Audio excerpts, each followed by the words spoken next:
नमस्कार. आज आपण छोले पुरीची रेसिपी बघूया. बघा, मी रात्री हे छोले भिजत घातलेले आहे आणि हे पावशे छोले आहे. त्याकरिता एक आलू घेतलेला आहे. हे अशा प्रकारे छानपैकी भिजलेले आहे. स्वच्छ धुवून घेतलेले आहे 2-3 पाण्याने.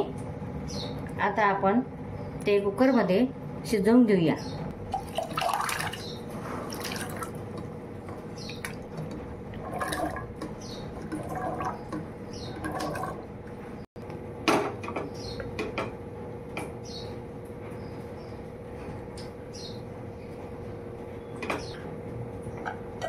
आता आपण कुकरमध्ये छोले घातलेले आहे. आलू पण त्याच्यामध्येच टाकलेला आहे. आता आपण कुकरचं झाकण बंद करून घेऊया. छोले करता आपण हे मसाला घेतलेला आहे. तो हे बघा, हे धना पावडर आणि हा गरम मसाला आणि हे लाल तिखट. आणि वाटण करण्याकरिता एक मोठा कांदा घेतलेला आहे, एक मोठं टमाटर घेतलेला आहे, 5 कापड्या लसूणच्या घेतलेल्या आहे. माझ्या मोठ्या मोठ्या आहे म्हणून मी 5च घेतलेल्या आहे. त्याच्यामध्ये आपण कोथिंबीर पण वाटण करूया. आणि फोडणी करता 3-4 लवंगा घेतल्या, 4 मिरे घेतले आणि हे दालचिनी, मीठ आणि हळदी टाकायची फोडणीमध्ये. माझ्याकडे छोले मसाला नव्हता म्हणून मी गरम मसाला घेतलेला आहे. कसुरी मेथी घालत आहे. बघा, याच्यातच आपल्याला मिक्स करायचं म्हणून मी या वाटीमध्ये टाकत आहे. बघा, पुरण करता 2 मोठी वाटी कणिक घेतलेली आहे मी. तुम्हाला जसं प्रमाण लागलं तसं तुम्ही घेऊ शकता. आमच्या घरी एवढं लागते म्हणून मी एवढं घेतलेलं आहे. आता आपल्याला चवीनुसार थोडं मीठ घालावं लागेल. पुरीला थोडं मीठ जास्त घालावं लागते. बघा, थोडी साखर घालायची. आता आपण ते भिजवून घेऊ. पुऱ्यांची कणिक केव्हाही आपल्याला घट्ट भिजवावं लागते, कारण की त्या आपण जर नरम भिजवून घेतली तर त्याच्या पुऱ्या कडक येतात आणि ते तेल त्याच्यामध्ये तेल जाऊन बसून जाते, तेलकट होतात त्या. पाणी असं थोडं थोडं घालून आपल्याला कणिक मळवायची आहे. बघा, पुऱ्यांची कणिक अशी छान मळून घेतलेली आहे. बघा, अशी कडक अशा प्रकारची आपल्याला कणिक. आता ही कणिक आपण झाकून घेऊया. अशा प्रकारे झाकून घेऊ. तोपर्यंत आपण कांदा, टमाटर, लसूण याचे वाटण करून घेऊया.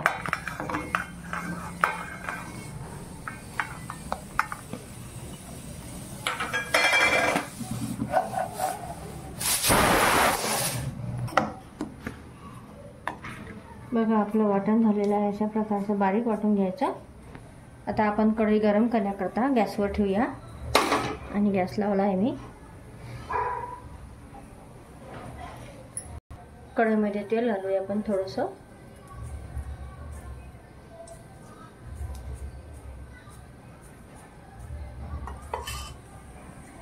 आपलं तेल गरम होईल तोपर्यंत आपण आता हे कोरडे मसाले यामध्ये मिळवून घेऊ. त्याला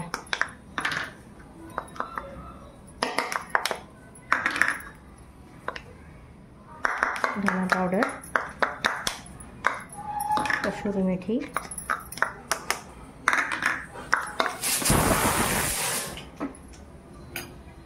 बघा, अशा प्रकारे आपण पाणी टाकून हा कोरडा मसाला घ्यायचा आणि असं व्यवस्थित घालून घ्यायचं. त्याला थोडं थोडं पाणी घालायचं. त्याच्यामधल्या गुठळ्या मोडून घ्यायच्या.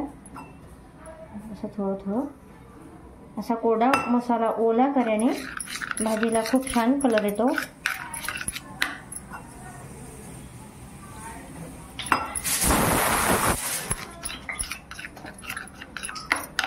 थोडी हळद घालते मी. थोडी झालेले आहे. आपण आता कुकरचा गॅस बंद करून घेऊया.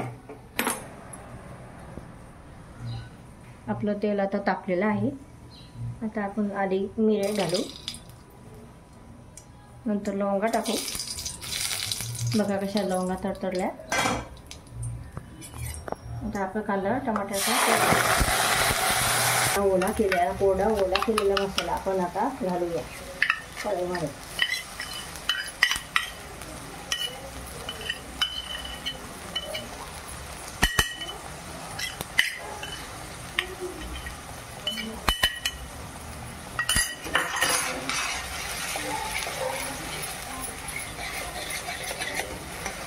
बघा आता चवीनुसार आपण मसाल्यामध्येच मीठ घालूया.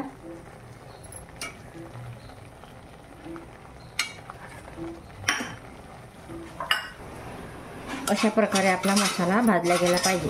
आपला मसाला असा गोळा झाला म्हणजे आपल्याला भाजला गेला असं समजून जावे. अशा प्रकारे बघा. आता आपण कोथिंबीर घालूया. आता उकळून घेतलेले बटाटे आता आपण असे हाताने कूच करून टाकावे म्हणजे त्याला अशी चांगली गिरवी येते. हे बघा अशा प्रकारे.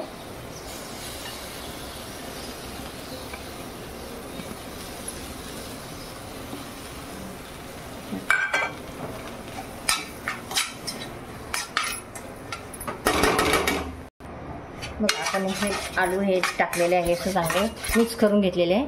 आता आपण हे छोले घालूया. छोलेचंच पाणी टाकूया.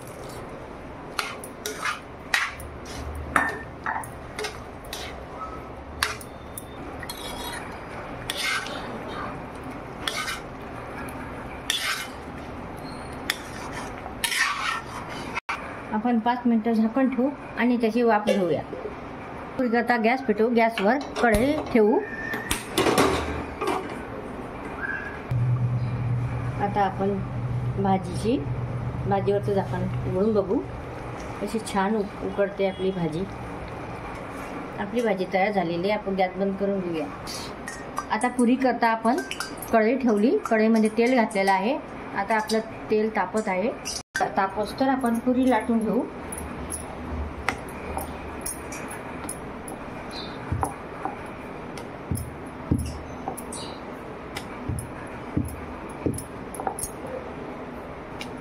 पुरी थोडी आपल्याला अशी जाडसर ठेवावी लागते म्हणजे ती टम फुगते.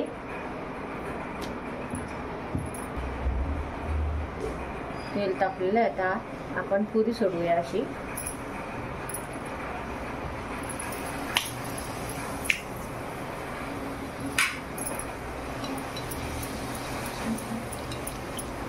अशा प्रकारे पुरीवर थोडं तेल टाकायचं म्हणजे ती छान फुगते.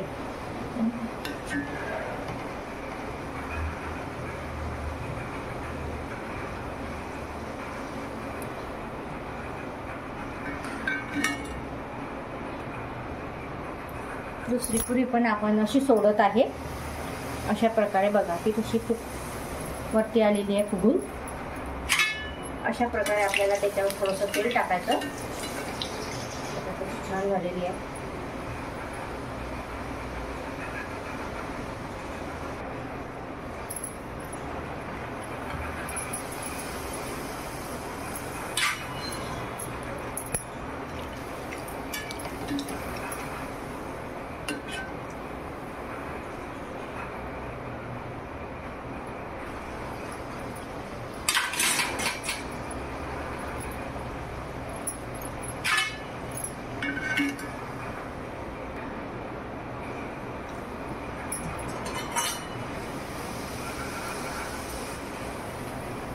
बघा कशी छान पुरी फुगलेली आहे आपली.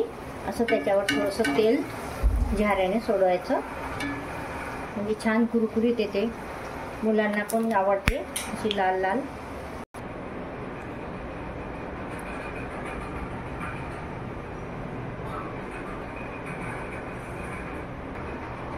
तुम्ही पण अशाच प्रकारे छोले पुरी करून बघा आणि माझ्या चॅनलला जरूर सबस्क्राईब करा. धन्यवाद.